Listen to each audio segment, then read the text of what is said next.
My name is John Eisma, and I am the Director of Sacred Music at St. Gianna's Roman Catholic Church in Winnipeg.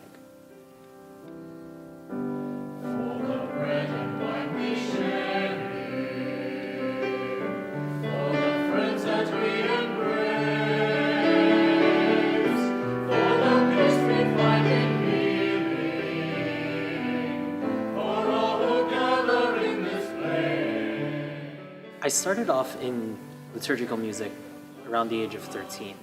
At the time, I'd already had experience as a pianist and as a singer in a fellowship worship band here in Winnipeg as well.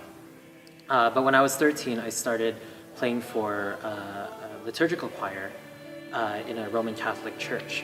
And what was initially a commitment of one liturgical choir per Sunday eventually became directing 3 liturgical choirs per Sunday.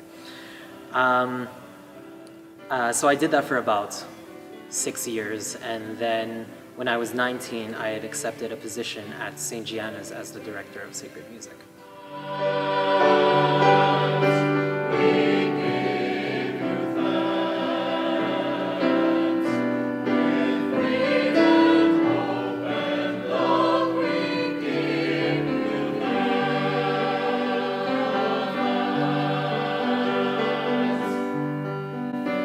The role of the liturgical music ministry, I think just as any other liturgical ministry, is to foster that whole idea of a full conscious and active participation during the liturgical celebration, something that the Second Vatican Council has called us to do.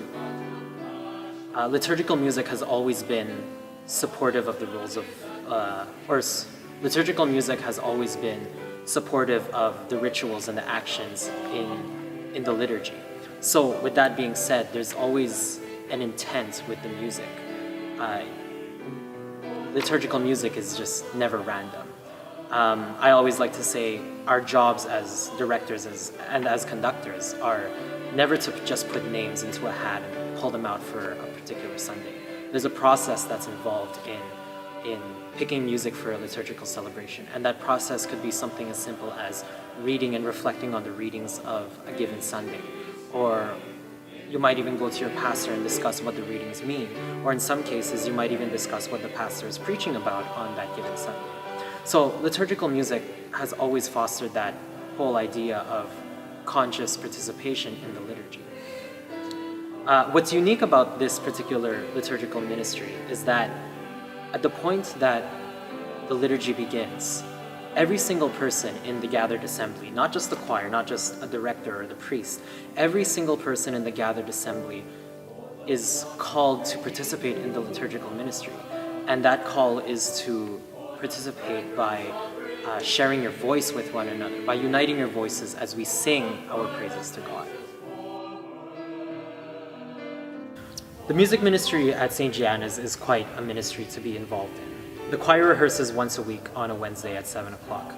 And the members of the choir have the opportunity to participate in either the 4:30 liturgy on Saturday or the 11 o'clock liturgy on Sunday.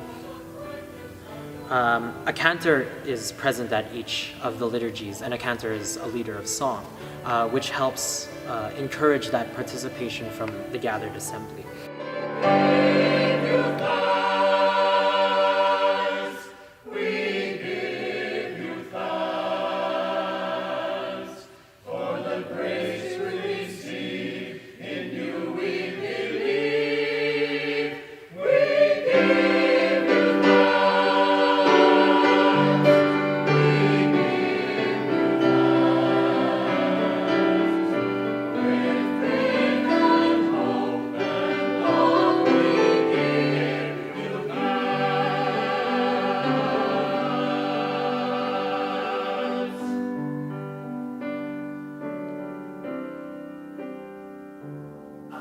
The gift of music is a gift to us all. It is not simply for the conductor or the director or the choir or the instrumentalist.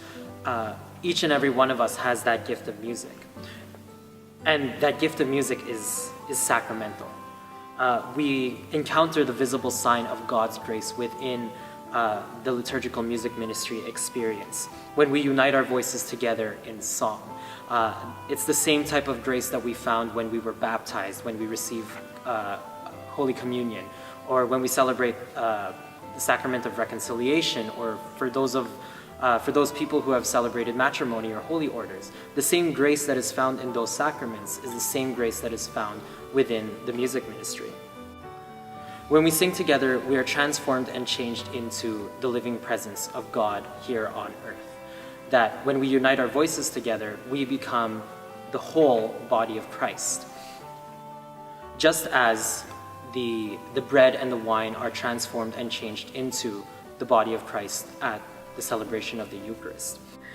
It is by sharing in our voices with one another where we can truly experience that transformative power of God in our lives.